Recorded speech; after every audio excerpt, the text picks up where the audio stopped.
My name is Andy Meverden. I'm the Director of Chaplaincy for CBAmerica. I had the privilege of coming here last year with the outgoing director, Al Russell.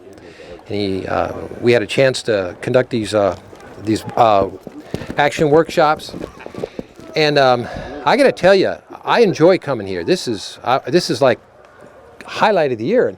And I just wish I could be doing something else right now. No, I'm just kidding. There's so many fun things to do. The firing range is going to be opened up here pretty soon. I flew, otherwise I would have brought a firearm as well.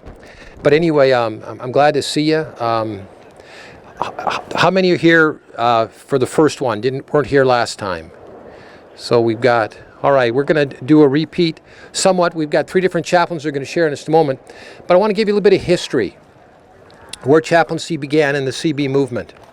It actually occurred in 1951 when the Korean War broke out. I don't know if you know that. There were 9,000 chaplains in World War II total. Army, Air Corps, Navy, and Army, about 9,000. There were no CB chaplains directly. They were numbered from the American Baptists, who later became part of our ministry and missions and other things like that. So we do have chaplain history back into World War II. But our first chaplains were appointed and sent during the Korean War. I think 52, 53 are when the first ones went into action on the South Korean peninsula. And then from that point on, our endorsement, our coverage was with the National Association of Evangelicals. So we were underneath them from 52 forward till about 1982. And then we became recognized by the Department of Defense, the Veterans Health Agency, Department of Justice, so the federal agencies. So from that point on, we became our own endorsing agent. As I mentioned, first time, we have about 160 chaplains right now, about 100 or 110 federal, that's military, VA, and Bureau of Prisons primarily. And then we have about 50 or so civilian, hospital, hospice, veterans groups, motorsports clubs, a number of creative ministries in that regard. Today, we're going to continue the way we began last week. We're going to ask 3 different chaplains to come and tell you about their ministries. We have one from the Veterans Health Administration, a former Army chaplain. This guy's been at it forever, and he epitomizes that term, chaplain for life. And we're excited to have Dave Lundell be our first chaplain to come and share what God has in his heart. This guy's developed a lot of neat things, and he's been slowly sharing them with me over time. There you go, Dave. Looks like... Why don't you hook that on your belt? Does this thing work? I think it does. Hook that on your belt, and I'll attach this to your T-shirt. Let me stick it right here. It worked good last time. Can I ask a Sure. Sure. What are just some of the distinguishing things that differentiate a chaplain from a traditional pastor? What makes their service unique? I'm going to talk about that. I'm going to let Chaplain Lundell address that, because he served in 2 federal agencies, in the Army, the U.S. Army Department of Defense, then under the Veterans Health Administration as a hospital chaplain. So thank you. Yeah. Also, we have an hour. We have 3 guys, 20 minutes each. Will cramp us. All right, let's start here. Oh. Anyway, breaking everything. It still works. Amazing. Okay. I know I got pine cones in here, and I don't think in the Garden of Eden God had pine cones. But anyway, dust. Guys, I'm here today to remind us that God can take the dust of the earth and make a man. Right? God can take clay and make a pot usable in his kingdom. Right? God's attributes confirm that he is sovereign, wise, powerful, and in whatever your situation in life, now, I mean, I don't know you guys at all, but whatever your situation in life, I want you to know that God is at work. Romans 8:28 is a real verse, right? And you're a bunch of Baptists sitting there like Presbyterians. Amen. Yeah. So out of the dust, God can create man. Out of clay, God can make a man into a usable pot. Out of a liberal social worker, I was a social worker in the state of Minnesota first. Out of a liberal social worker, yes. Out of a young Air Force lieutenant during Vietnam, I went in 67, given to beer, motorcycles, and cigars. God can make a believer. That's what he did to me. He can make a disciple. He can take that disciple and make him into a minister. He can take a minister and make him into a pastor. And he can take a pastor and make him into a chaplain. And there is a difference going from pastor to chaplain. Out of combat, I'm a combat veteran. In my unit in Iraq, we had 14 killed in action. I'd been their chaplain for 3 years, almost 3 years prior to the maneuver. I knew every one of them. I had to, officiate at their M16s and helmets and boots in the desert. Out of combat, out of PTSD, I'm diagnosed by the VA with PTSD. Out of leukemia, I'm service-connected with leukemia to Iraq. Out of combat, out of PTSD, out of leukemia, God can equip a chaplain for the VA. That's what I experienced. In the VA, I have been given open access to reach veterans, those in Tucson, where I work, veterans who others can't seem to reach, veterans who others, it seems, won't reach. And a VA chaplain coming out of the military, out of the background that God has enabled me to have. Even my illnesses and injuries, God has taken all of that and weaved that together into a vessel that sends me out 5 days a week down in Tucson to walk into veterans' hospital rooms who are facing another combat mission, life and death.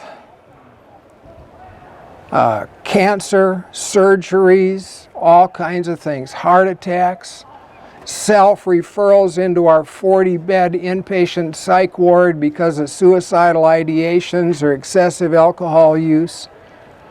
God has privileged me to be able to walk into these guys' lives and to try to relate to them. And it's a beautiful thing. I am different than a pastor. I am a combat veteran chaplain who has been under fire. And these guys pick it up.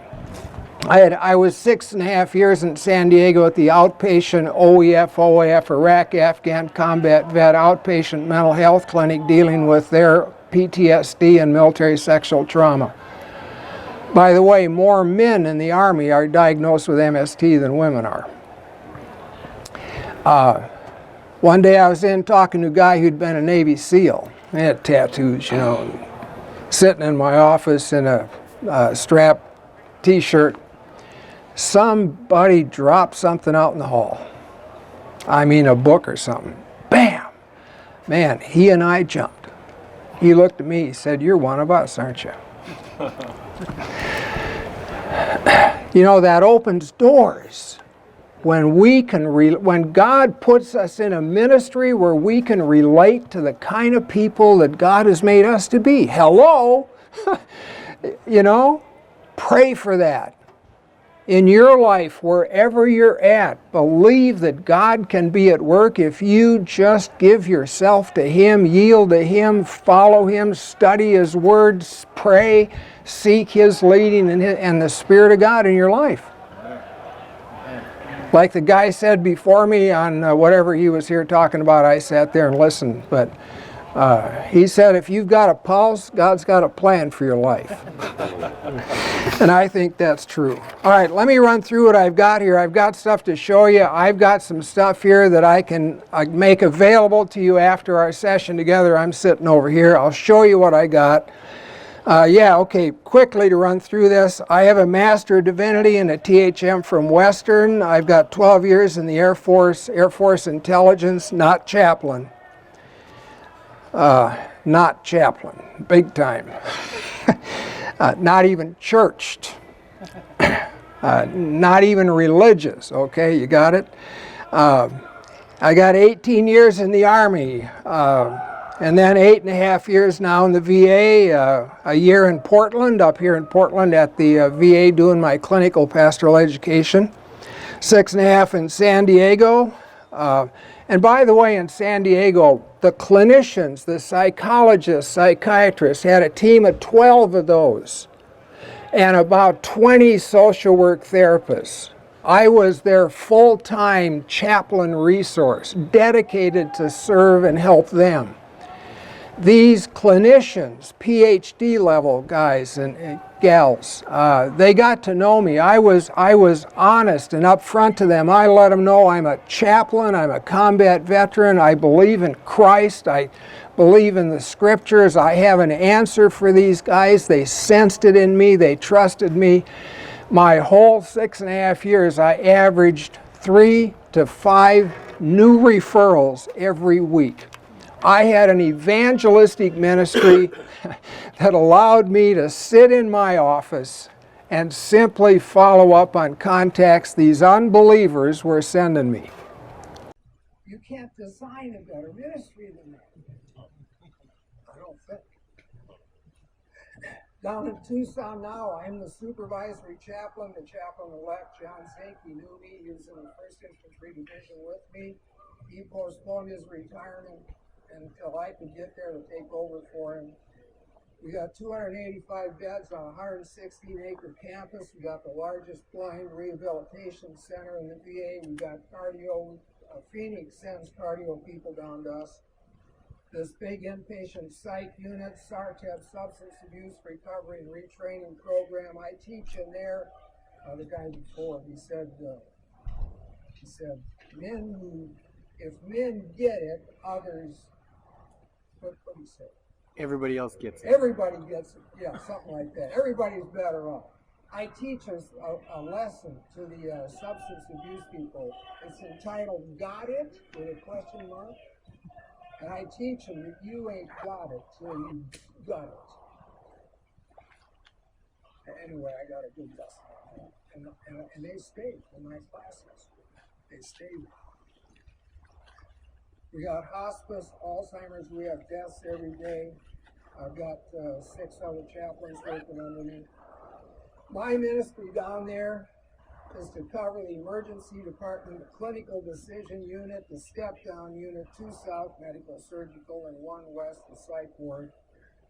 I have groups in 1 West, the inpatient psych ward. I teach on forgiveness. I developed a class on forgiveness, a lesson. I was assigned in San Diego by the MST team of psychologists. They said, Chaplain, some of these female veterans have been gang raped by the members of their own units. Chaplain, come and teach forgiveness. I did. And I've got a class that holds attention. The staff in our 1 West, they love it. In polytrauma, we're using a book by Chuck Swindoll, David. Anybody here seen that book? Powerful. Talks about the man David as a combatant. How he lives and develops his life by Chuck Swindoll. In chronic pain class, down in Tucson, wherever I am. In Tucson, we've got this chronic pain group that veterans come in that can't resolve pain. Now they've had pharmacy, they've had psychiatry, psychology, surgery, everybody there from the medical community who's going to help them with their pain. And when I start this class, I say, now you've all had this wonderful training, and I'm the last one in your curriculum, the chaplain. I say, how many of you here have been healed of your pain? None of them. So what do you think I have for you? I taught this the first time last month-ish, and Eve, the gal that heads up the chronic complaint, she said, Chaplain, we're going to have a couple of doctors and a therapist pop in to see how it goes. That means they're checking on it. They came in and they got my little handout, which is available to any of you. They sat down and they engaged in the class. One of them told me afterward, Chaplain, we've never heard anything like this in the VA before. What I do as a chaplain, I'm not a psychologist. I'm not a social worker. I'm a chaplain sent there by the Conservative Baptist Association. I'm there to represent my church, my faith, my beliefs, and they know it. I let them know that. And my relationship with them is such that they sense a trust. They send patients to me. Polytrauma. I got one guy in my polytrauma class that has 7 Purple Hearts. I mean, you talk about veterans. Let me get that. Okay.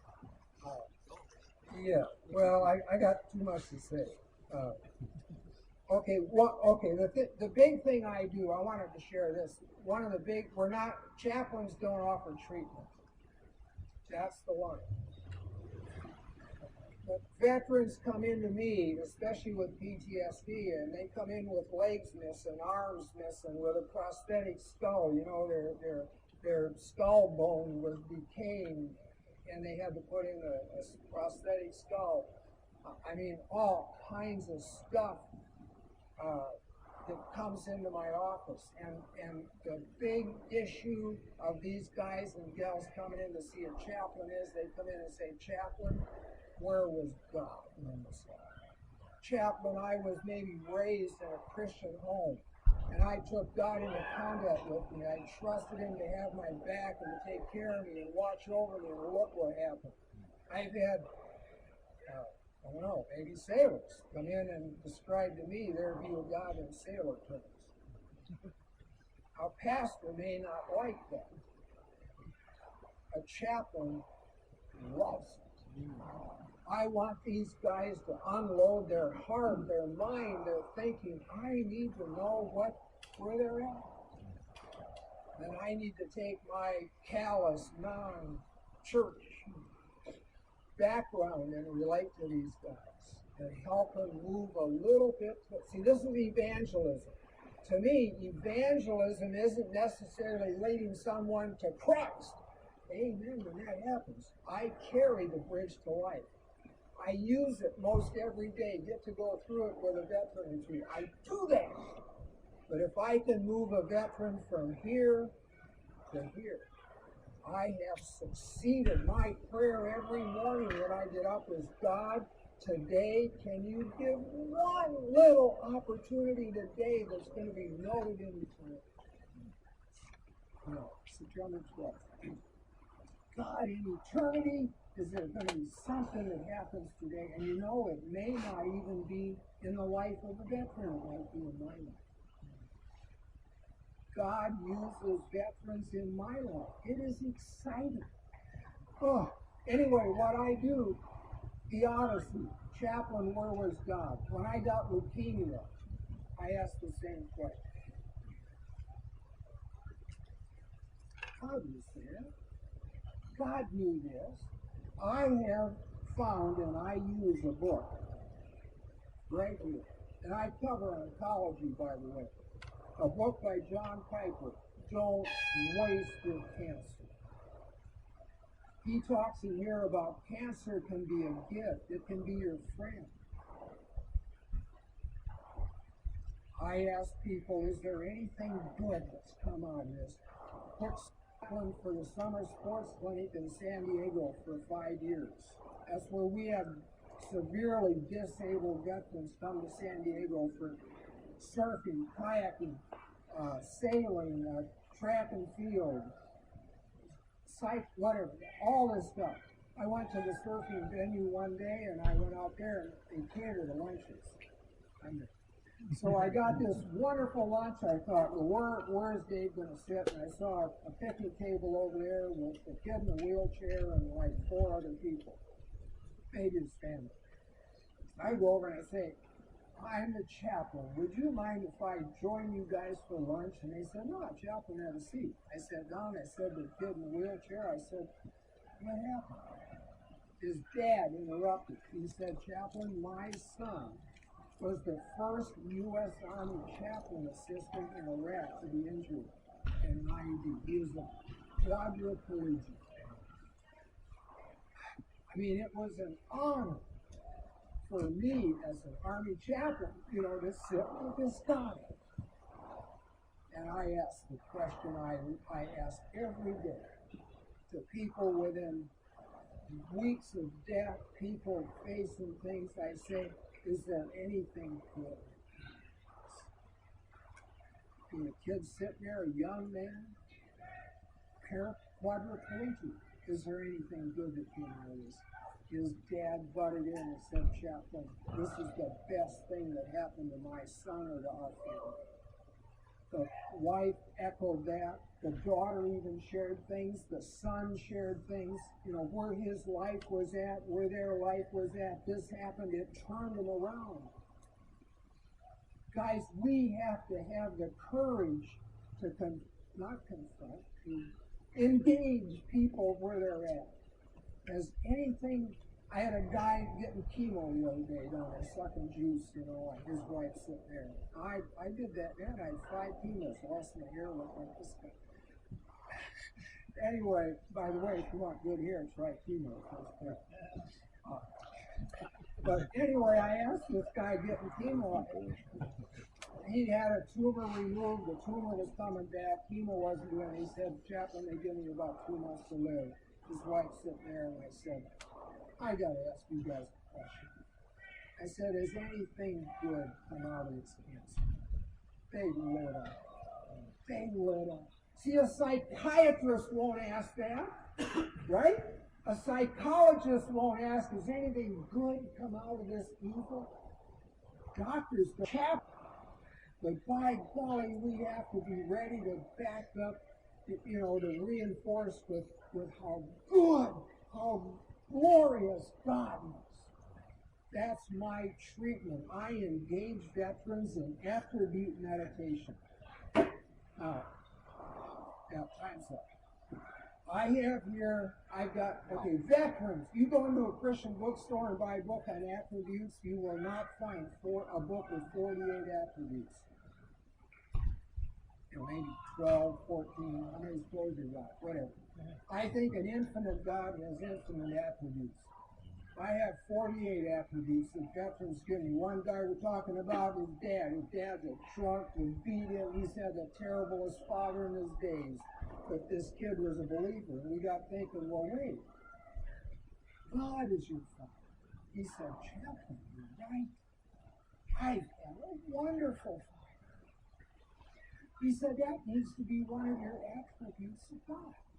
Tozier doesn't list Father as an attribute, and I do. I've taken and written different attributes to relate to post-traumatic stress, combat, traumatic evil. 8 lines on here to describe the attribute and relate it to that. And I've got a bunch of them up here. My time's up. I got so much to do and say, but that's it, man. That's your next. So I'm going to have stuff up here that you can get. Anybody that wants to see me afterwards, okay? Chaplain Dave, what time are you going to leave today? I have to leave at the end of the session. At the end of this session? No. I'm scared for the meal, man. Okay, good. So if someone would like to have dinner with Chaplain Dave, would you be open to that? If anybody, has got a question and would like to have dinner with him? I'd like to have dinner. Okay, I got it. Like that. All right. All right. You guys work that out. I'm Tom. Okay, Tom. Thank you very much. You can call me Major Tom. Major Tom. Call me Lieutenant Colonel. There you go. Chaplains do not have command authority. That's right. I cannot tell a soldier to pick up a cigarette butt. I'm Major Tom from Ground Control. Hey, that's great. Thanks, Steve. Wow. That's all I can say is wow. Well, we're going to go from a retired Army chaplain, former Air Force lieutenant in intelligence, and he used to say Army intelligence was an all right. Well, intelligence was an oxymoron. But seriously, now we're gonna go to active duty today, and Randy Brandt, just up the road at now it's called JBLM, Joint Base Lewis McChord. We used to call it McChord, Fort Lewis, and then McChord Air Force Base. And Randy's got an interesting position now. It's broad, and we're going to ask Randy to kind of share. And Randy, save some time too for questions since you're active duty right now. I think there may be some things that you can address.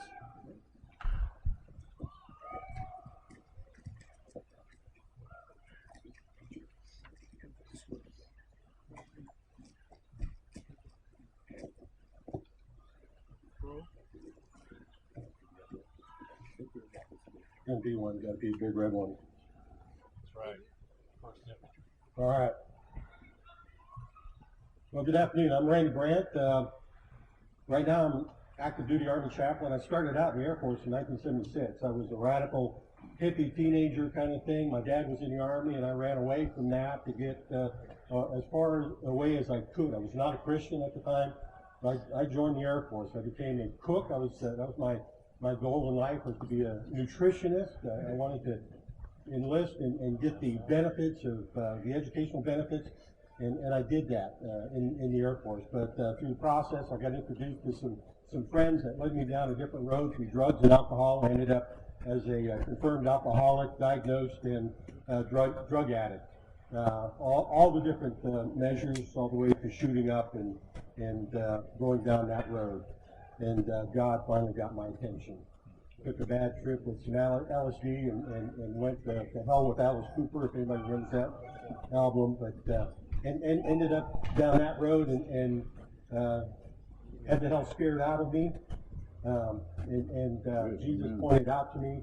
He closed an entire Air Force base in I think it was Montana somewhere back in the 70s. And 3,000 folks moved to where I was at in Scott Air Force Base, Illinois.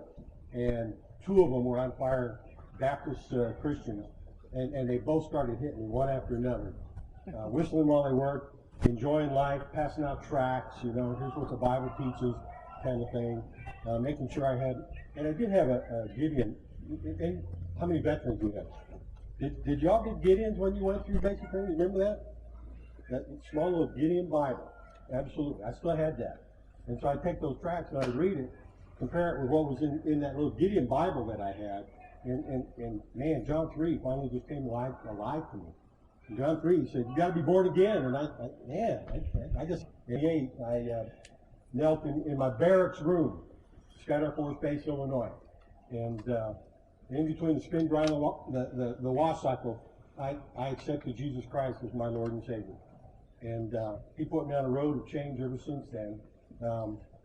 In spite of all of that track history with alcohol and drugs, I was able to complete military service, do another 11 years in the National Guard. I did 4 years active duty with the Air Force, got out, went to Bible College and Seminary in Colorado, a small college called Western Bible College back then. No longer exists. It's merged and become Colorado Christian University today in Colorado. And then went to Denver Seminary, the sister seminary for Molten Elmo or Western Seminary up here in Portland. Got called to get back into the military. God used all of that stuff that I went through to say, there are soldiers, there are folks out there that have gone through similar experiences that you went through. And sure enough, God started leading me people that have had problems like that. And a lot of soldiers have problems with what? Drugs and alcohol, right? I came out of the post-Vietnam era in the 70s, a lot of soldiers had problems with drugs and alcohol during that time. So I went down that road, and God used that, which I experienced, how He saved me out of that to start helping others. And lo and behold, I end up in the Army. God opens that door during the Gulf War. So 91, he sends me off to war, my very first assignment with the Gulf War coming on in 91. And I've been at it ever since as an Army chaplain. But where do I end up? In the last few years, I end up in jail. The Army has a maximum security prison. Everybody know about that one? It's in Kansas, Fort Leavenworth, Kansas. You don't want to end up there on the inside anyway. That's a maximum security prison. That was my last duty station before I came up to the northwest. But let me tell you just about 3 guys that I ran into in that jail. Folks that are sent there, we've got about 460 on an average that are there every day of the year. And folks that are there for a sentence of anything over 10 years. So you got 10 years plus, all the way up to death sentence. We've got 6 guys on death row right now. All right, let me introduce you to 3 guys that I've had the privilege of ministering to. And again, foundational to all of my ministry, everything that God brought me through and began to use in my life, I had to have what I processed was a theology. When you deal with people that have been at their worst, that have lost everything because of poor decisions that they've made in life. A moment's decision can change your life forever. A moment's lapse in judgment, making that wrong choice, can change your life forever. And 468 of these guys are there because of that. Not that they were bad people, they just really made some stupid decisions in life. First guy let me introduce you to is a fellow by the name of Nidal. You may remember him from Fort Hood several years ago. He was an Army psychiatrist and rank of major. Became radicalized through some connections with Islam while he was a psychiatrist in Washington, D.C. On a particular day down at Fort Hood, he's there serving as a psychiatrist in the Readiness Processing Center for troops that are getting ready to deploy to war. There are hundreds of them processing through the center. And they're all expecting treatment from people that are there to help them. Medical folks, JAG folks, lawyers that help them do wills and powers of attorney. Expecting folks to help them get ready for war. And all of a sudden, this major stands up, shouts, Allah Akbar, and starts shooting randomly. 13 people lost their lives that day, 30 wounded. Tragic day in military history. Nidal was shot himself by a female police officer and paralyzed. He's now a paraplegic, but he's on death row in Leavenworth prison.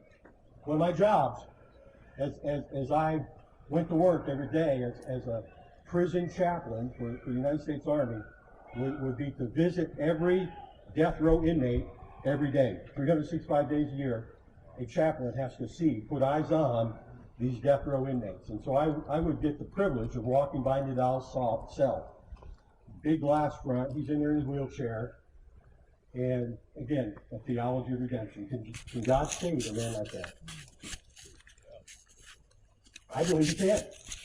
I believe my God is powerful enough to do anything.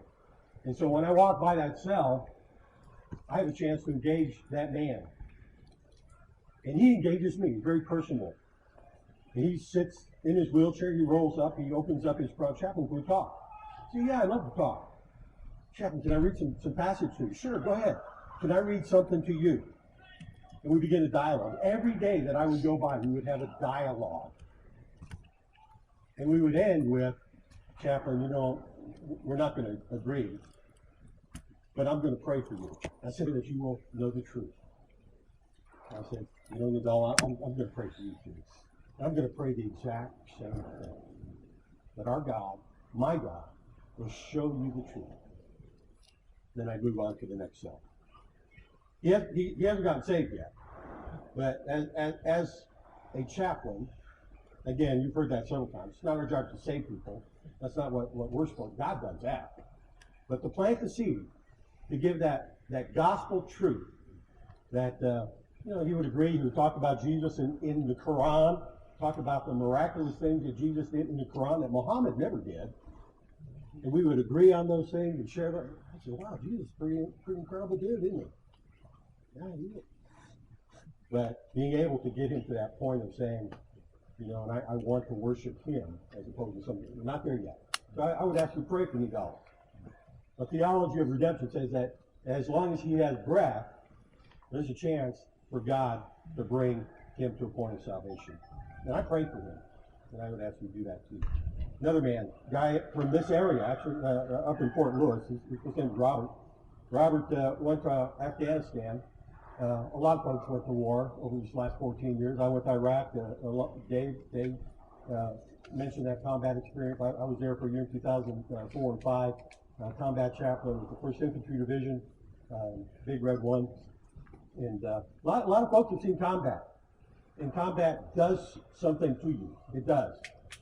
There are a lot of folks that come back with PTSD. But while you're there, it does something. When you see your friends get blown up in front of you, when you see little kids, 10 years old, dropping hand grenades from a bridge into a Humvee so that it would kill 5 people inside that Humvee. One of the guys from our unit actually fell on that hand grenade one day. Sacrificed his life, Ross McGinnis. He's one of the guys that got a Medal of Honor for saving the life of the 4 other guys in there, in that vehicle. A 10-year-old kid dropped a hand grenade from a bridge. When you see that happen all the time, women coming out with IEDs under their burqas, walking into the crowd, detonating, self-detonating, and decimating a marketplace. When you see that happen, and you're seeing that all the time, something happens. And for Robert, it pushed him over the edge somehow. And one night he snuck out of the fob, and he went into the village, and he attacked several homes. He killed about 17 Afghan civilians, to include women and children. It was. Ended up at Leavenworth. Well, while he was up at Fort Lewis, a friend of mine, Lance Hohenstreet, and he's a chaplain up there at the prison at Fort Lewis, was able to start talking to him and sharing the gospel with him and bringing light into his darkness. And as a result of that, Robert accepted Christ up at Fort Lewis in a cell before he was transferred down to Leavenworth. Well, when he got down to Leavenworth, I had a chance to meet with him and help him get a little bit further in his Christian walk, to disciple him a little bit, to get him to a place where he could, again, begin to live and live in the light and walk in the light. Dealing with his shame, dealing with the pain that he caused his own family, all the families that were torn apart as a result of his barbaric actions. I had the privilege of baptizing him before I left to come up here to Fort Lewis. Robert's a new Christian. He's a believer. He is redeemed. Redemptive theology changes people. Even folks that have done heinous things in life. He's a changed man. The third guy, I'll finish with this one. His name is Scott. Scott was actually a prison guard at the prison in Leavenworth. He was E7, Sergeant First Class. He was in charge of the correctional specialists, that's what we call them nowadays, correctional specialists that run the protection of all the inmates, making sure that they're where they're supposed to be and making sure they manage the security and safety and security of the institution there. So he's a man in charge of all these other men and women that are providing safety and security for the prison and for the inmates that are there. Somehow he lost his way. He ended up getting involved in pornography. And with that involvement in pornography, he started getting further. Rather than just reading things, he started acting on things, and he ended up molesting his stepdaughter. In the midst of that darkness, where does he turn? He's hurting. He started opening the Bible. He started reading the Bible. Looking for help, looking for healing. Redemptive theology. That's a heinous thing. You know, most of us as men, you know, if we think of somebody touching our daughter, we'd want to, man, I want to kill him. Right? It's hard to forgive somebody like that. It's hard to work with somebody like that. But again, what's the theme that we talked about? Working with folks that a lot of folks choose not to work with, or can't work with, or can't reach, right? Robert was crying out for help, crying out for healing. He turned himself in. He saw in Scripture that what he did was wrong, and he knew he had to address that. He had to confess that, and he did, realizing that it would end everything for him. It ended his career. It didn't end his family. His wife kind of distanced herself, kids distanced themselves, but they're not divorced at this point. there's some healing that needs to happen, obviously. But, and then he gets sent to prison, 50 years. The next 50 years of his life, he's going to be locked up in this jail. No, by the way, this prison, statistically, 76% of the guys that are there because of sexual crimes. 76% are there because of sexual crimes. It's incredible. So dealing with these folks, redemptive theology. Begin to work with Robert. Robert is just thirsting and hungering for truth, for healing, for redemption. And he accepts Jesus Christ. And he is a born-again Christian today. I had a chance to baptize him too before I left to come up here. The lives of men that society pretty much locks away, pretty much gives up on. A lot of us are scared to have them as neighbors. And yet, I had the privilege of being called on to minister to men like that. Folks that have had some damage because of war, yeah. Some folks that have been radicalized, yeah. No excuse in my mind for that, but God can still work with them. God can still bring healing. That's just a little bit of my story. As an Army chaplain, there's some things that I've been able to do and experience. Right now I'm up at Fort Lewis. I'm working with a totally different audience, a medical command up there. Totally different world. But there's still a prison up there, and every other Sunday I get to go in. I volunteer my time there. I'll preach there every Sunday. Just to keep in touch with those guys. And Matthew 25 is real to me. Make sure that I remember those guys in prison. I would ask you to pray for them too. Any questions or comments? I got a question. Yeah. What, Dave, I believe, is what he said. There's a difference between pastors and chaplains, but he never explained what the difference is. A chaplain is paid to go where pastors can't. The pastor can't go to the battlefield. I can go to the battlefield. They've been to the battlefield. We've been shot at. We're there with the soldiers when the bombs are going off. The pastors are back here taking care of families and doing a great job taking care of families.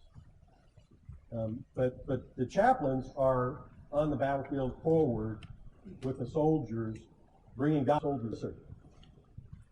Let's see. What's his? Dave was sharing that